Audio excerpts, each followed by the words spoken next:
나는 너희로 회개하게 하기 위하여 물로 세례를 베풀거니와 내 뒤에 오시는 이는 나보다 능력이 많으시니 나는 그의 신을 들기도 감당하지 못하겠노라. 그는 성령과 불로 너희에게 세례를 베푸실 것이요 손에 키를 들고 자기의 타작마당을 정하게 하사 알곡은 모아 곳간에 들이고 쭉정이는 꺼지지 않는 불에 태우시리라. 이때 예수께서 갈릴리로부터 요단강에 이르러 요한에게 세례를 받으려 하시니 요한이 말려 이르되 내가 당신에게서 세례를 받아야 할 터인데 당신이 내게로 오시나이까? 이제 허락하라. 우리가 이와 같이 하여 모든 의를 이루는 것이 합당하니라. 이에 요한이 허락하는지라. 예수께서 세례를 받으시고 곧 물에서 올라오실새 하늘이 열리고 하나님의 성령이 비둘기같이 내려 자기 위에 임하심을 보시더니 하늘로부터 소리가 있어 말씀하시되 이는 내 사랑하는 아들이요 내 기뻐하는 자라.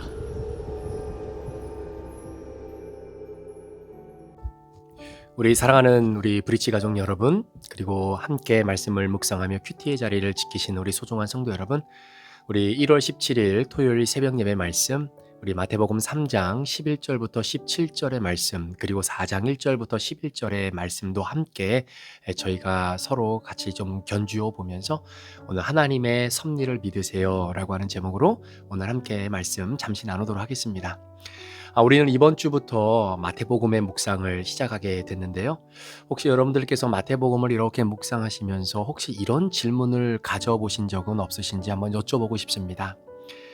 특별히 마태복음 2장에 보면 예수님의 탄생 기사가 이제 막 기록이 되는데 그 내용의 그 상황들을 좀 보면 당시 헤롯 대왕이 이 땅에 태어나신 예수님을 죽이고자 하는 의도를 가지고 동방에서 온 박사들에게 당시의 메시아의 탄생, 예수님의 탄생의 위치를 알려달라고 이야기합니다. 자, 그런데 꿈에 천사들이 나타나서 동방 박사들에게 헤롯에게로 돌아가지 말라라고 이야기를 하죠. 그러니까 나중에 이 사실을 헤롯 대왕이 알고 굉장히 분개합니다. 그래서 예수님이 태어났던 그 시기를 기준으로 2살 아래의 사내 아이들을 모조리 죽여라라고 하는 명령을 내리게 됩니다. 자, 결국 아기 예수님은 또 그리고 요셉, 마리아 그 가정은 결국 안전하게 그 장소를 빠져나올 수 있었던 것을 여러분 기억하실 거예요.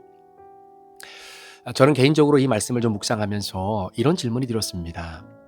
왜 하나님은 그때 당시에 2살 아래 아이들을 그냥 죽게 내버려 두셨을까?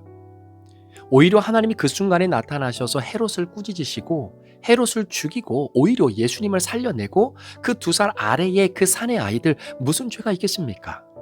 인생 제대로 한번 살아보지도 못한 그 어린 아이들이 예수님 때문에 목숨을 잃어야 되는가?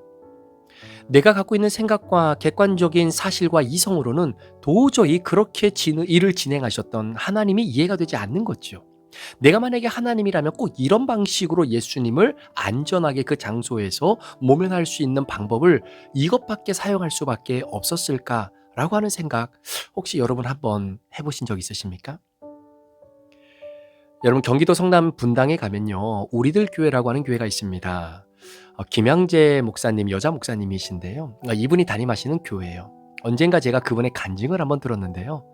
원래 김양재 목사님은 처음부터 목회를 하려고 했던 것은 아니었습니다. 그러니까 꿈이 목회자가 아니었던 거예요. 자, 그런데 목사가 되기 전에 김양재 목사님이 남편의 구원을 놓고 정말로 간절히 기도하고 노력하는 그런 인생을 살아오셨다라고 합니다. 그런데 어느 날 예상치 못하게 남편이 세상을 먼저 떠나게 된 거예요. 이 참혹한 현실 앞에 당시 김양재 목사님이 하나님을 원망하지 않고 오히려 남편의 죽음이 그리고 남편과 그리고 자기 자신에게 어떠한 메시지가 주어지는지를 계속 큐티를 평신도 때부터 계속 큐티를 하셨기 때문에 그 큐티를 통해서 말씀으로 이 상황의 해답을 해석하고자 찾아가게 된 겁니다. 결국에 남편의 죽음이 남편의 구원을 이루게 되었고 그 죽음으로 인해서 바로 김양재 목사님인 자신의 죄를 철저히 볼 수 있었다라고 하는 그 간증을 제가 들은 적이 있어요. 제가 그 간증을 듣고 그리고 이 마태복음 2장의 말씀을 이렇게 한번 생각해 볼 때 아니 나의 죄를 발견하고 남편이 구원의 길을 걸어가는 데 있어서 내가 꼭 사랑하는 남편을 먼저 이렇게 하나님 나라로 데리고 가셔야만 하는가? 이 방법 말고 다른 방법은 없는가? 우리는 물어보고 또 물어볼 수밖에 없지요. 여러분 생각은 어떠십니까? 오늘 저는 이 부분을 여러분들과 잠시 한번 생각을 해보려고 하는데, 자, 이 부분을 말씀을 드리려면 먼저 이 이야기부터 좀 해야 돼요. 아마 여러분들도 한 번쯤은 들어보셨을 겁니다. 나비 효과라고 하는 말 들어보셨죠? 원래 이 나비 효과라고 하는 말은 1962년도 SF의 영화 이 천둥소리라고 하는 영화가 있는데 그 영화에서 처음으로 나온 표현이에요. 그 책의 내용은 이 중생대에 살았던 나비, 그러니까 여러분 중생대면 소위 공룡이 살았던 시대다라고 보통 사람들은 이야기하는데, 그런 중생대에 살고 있었던 나비의 날개짓이 미래의 대통령 선거에 영향을 미친다라고 하는 소위 말도 안 되는 그런 내용을 다룬 막 그런 소설이기도 합니다. 그러니까 이 소설이 나왔을 때요, 나비의 날개짓이 어떻게 영향을 미친다라고 생각을 했겠습니까? 그런데 말도 안 되는 이 주장이 과학 실험을 통해서 객관적으로 증명이 되기 시작을 하는 거예요. 1960년 기상학자였던 에드워드 로렌츠라고 하는 사람이 가상으로 기상 시뮬레이션을 하다가 지구의 온도에다가 1도의 온도가 올라갔을 때 지구의 기상과 기후가 어떻게 변화가 되어지는지를 연구하기 시작하는 겁니다.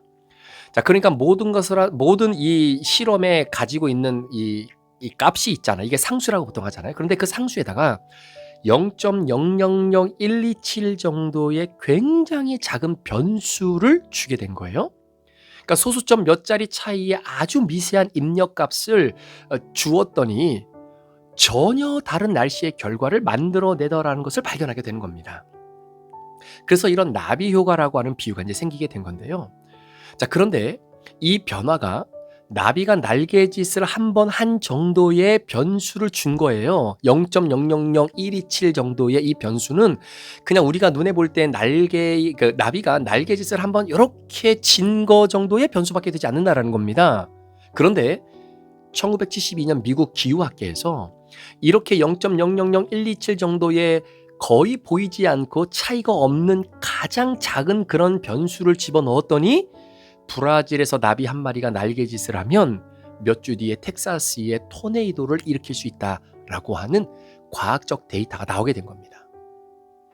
자, 그렇다면 여러분, 이 이론의 핵심은 뭐냐? 한마디로 말하면 눈에 보이는 우리의 삶은 독립된 삶이 아니라 이 땅에 존재하는 모든 것들이 다 나와 연결되어 있다라는 거예요. 그러니까 우리는 서로 보이지 않는 고리로 다 칭칭칭 연결되어 있다라는 겁니다. 따라서 나도 모르는 사이에 내가 영향을 누군가에게 무엇인가로부터 영향을 받고요, 나도 모르는 사이에 누군가에게 무엇인가의 영향을 주고 살아간다라는 겁니다. 따라서 오늘 나에게 찾아온 이 하나의 결론이 있을 수 있도록 나에게 영향을 미친 것이 있는데, 그 영향을 미쳤던 원인은 내가 상상조차 할 수 없는 굉장히 작은 원인이었다라는 거예요. 그러니까 문제는 내 삶에 거대한 파도가 나타났을 때 이 파도가 내게 덮치게 한 그 원인을 우리는 죽었다 깨어나도 모른다라는 겁니다. 예를 들어서 저기 대서양 같은 데서 물고기가 파문을 만들어요. 그런데 그것이 커지고 커져서 미국에 살고 있는 내 삶에 엄청난 영향을 미칠 수도 있다라는 겁니다. 여러분, 굉장히 허황된 이야기처럼 들리는데 이것이 허황된 이야기가 아니라 우리가 살아가는 삶의 원리다라는 이야기입니다. 따라서 자기의 삶을 우리는 통제하지 못한다라고 이야기하잖아요. 여러분이 여러분의 삶을 통제할 수 있습니까? 여러분의 삶 현장에 무슨 일이 일어나고 일어나지 않도록 여러분이 그걸 다 통제할 수 있어요? 못합니다. 이유가 뭐냐면 내가 내뱉은 말 한마디, 내가 행동했던 작은 행동 하나가 어떤 결과를 불러올지 우리는 절대로 예측을 못한다라는 거예요. 막말로 지금 LA에 사는 어느 한 사람이 내뱉은 그 말 한마디, 행했던 그 행동 하나가 내 삶에 어떤 변화와 결론을 불러올지 아무도 모른다라는 겁니다. 여러분, 나하고 정반대에 살고 있는 그 지역에 있는 한 사람의 말 한마디가 내가 어떻게 그 말 한마디를, 그 행동 하나를 통제하며 살 수 있겠습니까? 지금 우리 주변에는 나도 모르게 일어나고 있는 수없는 결정과 사건들이 끝도 없이 일어나요. 그런데 그 일들이 서로에게 영향을 미치면서 어떠한 거대한 결과를 만들어내고 있다라는 겁니다. 그러니까 끊어진 존재가 아니라 연결된 존재라는 거예요. 그런데 문제는 이 경우의 수가 너무나 복잡하기 때문에 내일 어떤 일이 일어날지를 알 수 없다라는 겁니다. 예전에 한번 말씀드린 적이 있는데 여러분 지금이야 뭐 하늘을 나는 자동차도 뭐 생기고 막 이런 시대 아닙니까? 그런데 옛날에 말이 마차를 끌었던 시대가 있었잖아요. 그때 당시에 말은 자동차 한 대 값에 비할 만큼 굉장히 중요한 재산적 가치가 있었던 동물이 말입니다. 그런데 어느 날 한 마을에 살던 한 집에 한 마리의 말이 있었는데 그 말이 그 집을 도망가 버린 거예요. 그래서 그러니까 자동차 한 대가 없어졌다라고 보시면 되는 겁니다. 그런데 그 집의 큰 재산이었던 말 한마디가 집을 나가버린 겁니다. 도망간 거예요. 그랬더니 그 현상을 바라보면서 지역에 있었던 마을 사람들이 다 같이 하는 이야기가 뭐냐면 말이 도망친 것은 너무나 큰 불행이었다라고 이야기하는 겁니다.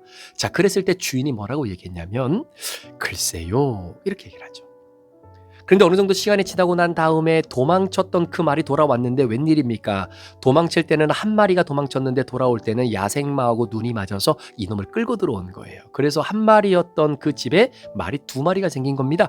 그 모습을 보면서 동네 사람들이 이구동성을 하는 이야기가 아이고 이렇게 세상에 횡재가 또 어디 있겠습니까? 그러니까 자동차 한 대가 추첨해서 당첨받았다라고 하는 그런 의미 아니겠습니까?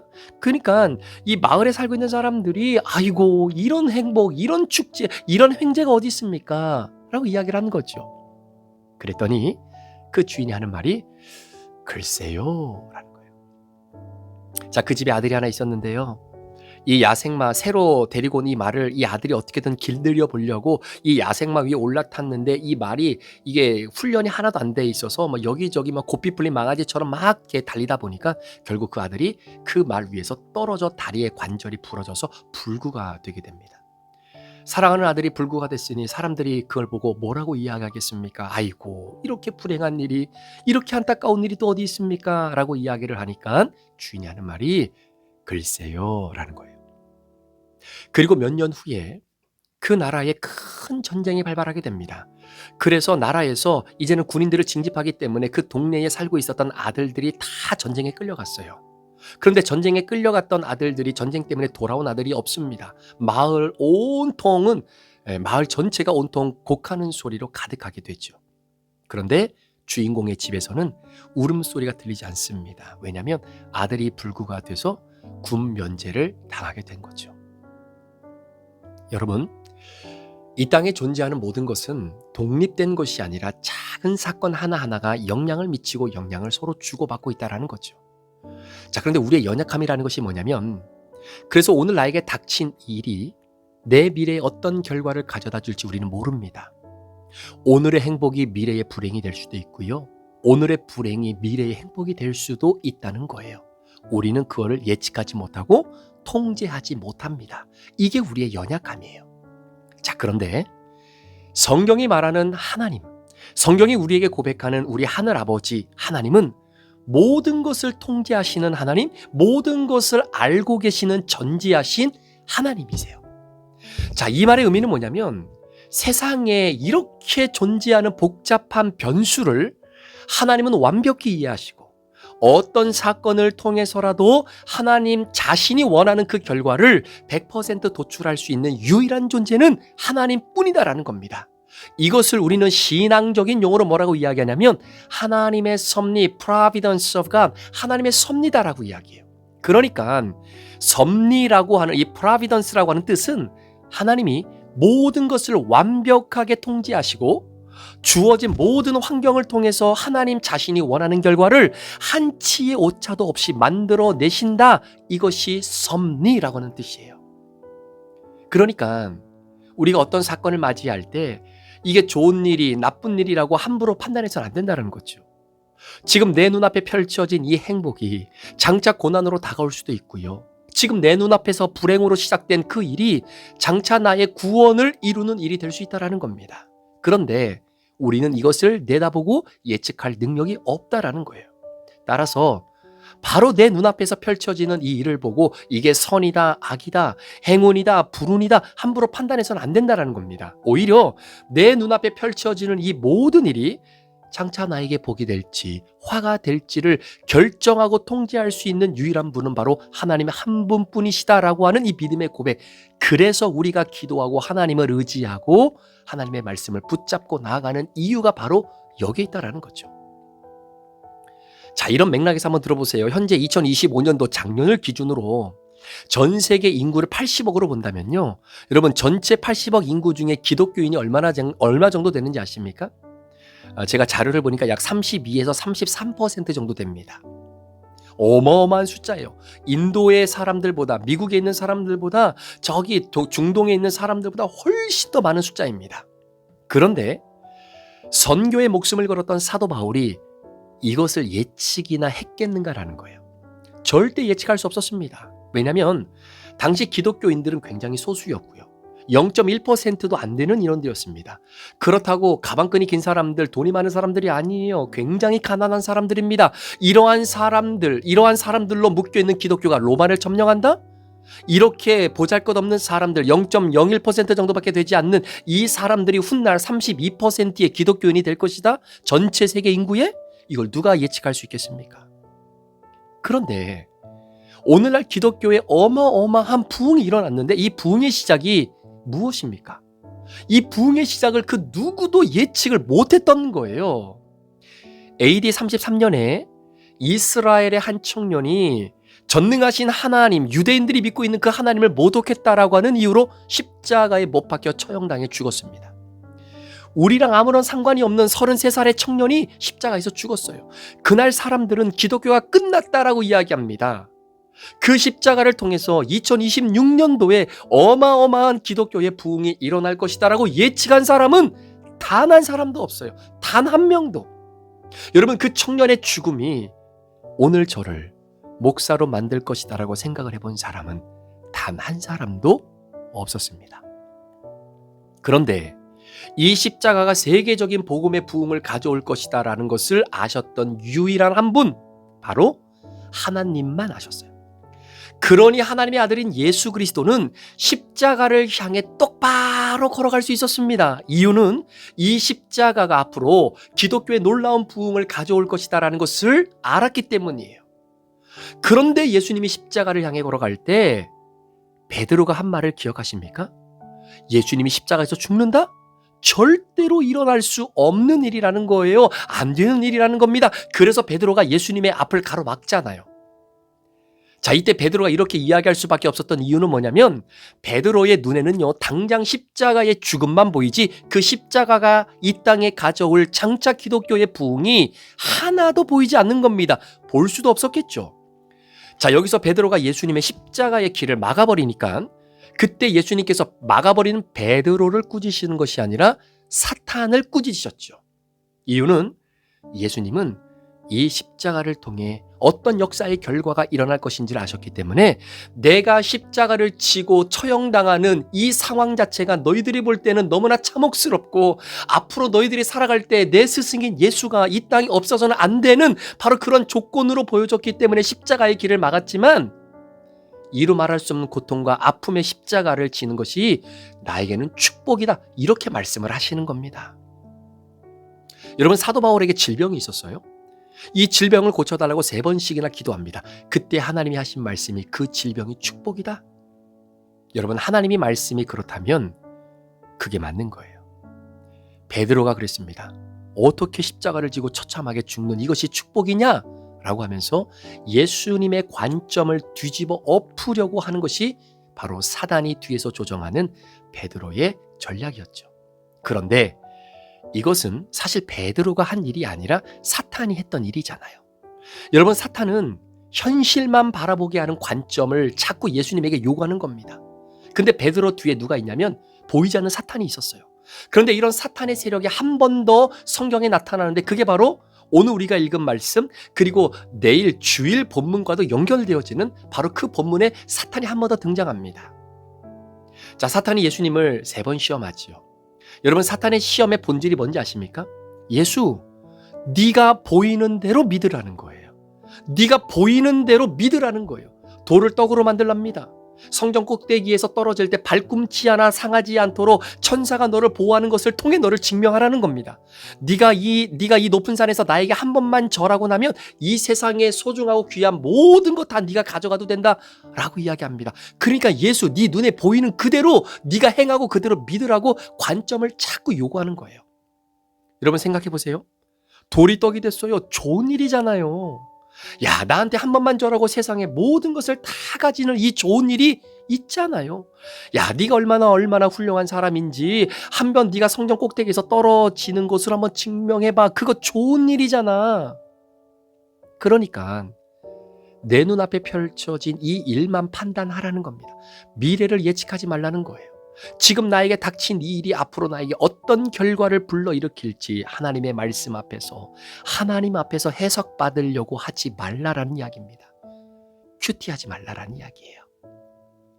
그러면서 강조하는 것이 내 눈에 보이는 그것이 진실이다라는 거예요. 결국 십자가는 축복으로 연결될 수 없다. 여러분, 이것이 베드로를 조장했던 사탄의 메시지입니다. 자, 오늘 그 불행이 장차 복으로 연결될 수 없다는 거예요.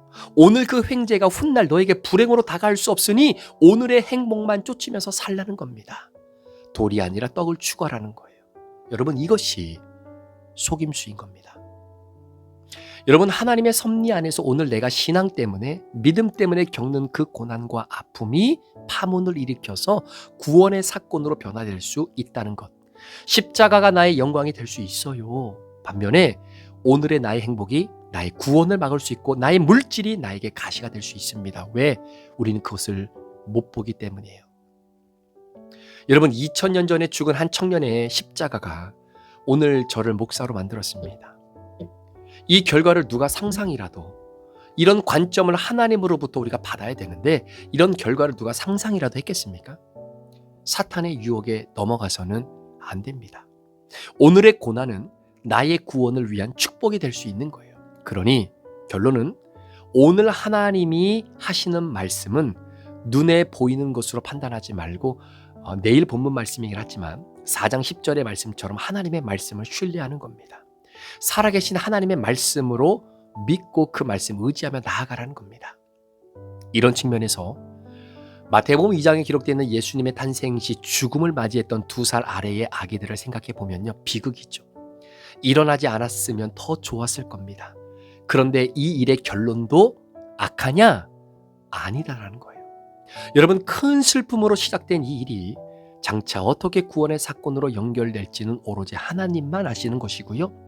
하나님이 그것을 허락하셨다면 그것은 선한 결과를 불러오는 것이 맞다는 겁니다. 여러분, 우리가 믿는 하나님은 어떤 하나님이십니까? 이 모든 것을 통제하시고 주관하시며 이 모든 일을 허락하시는 하나님은 100% 선하신 분이다라는 사실입니다. 그래서 십자가를 지라는 거예요. 나를 따라오려거든 자기를 부인하고 자기 십자가를 지고 나를 쫓으라고 하시는 이유가 그 십자가가 비록 힘들고 어렵고 지고 싶지 않는 내 인생의 무게라 할지라도 하나님의 섭리를 믿고 지고 나아갈 때 그 지었던 십자가를 통해 우리에게 구원의 역사가 이루어질 수 있다라는 믿음을 오늘 예수님이 우리에게 보여주시는 겁니다. 사랑하는 여러분, 하나님을 신뢰하는 그 믿음 더더욱 견고해지시기를 축복합니다. 힘든 일 있으시죠? 사역하고 교회를 섬기다 보면 맘 상한 일도 있으시죠? 내 자존심이 완전히 밑바닥을 칠 때도 있어요.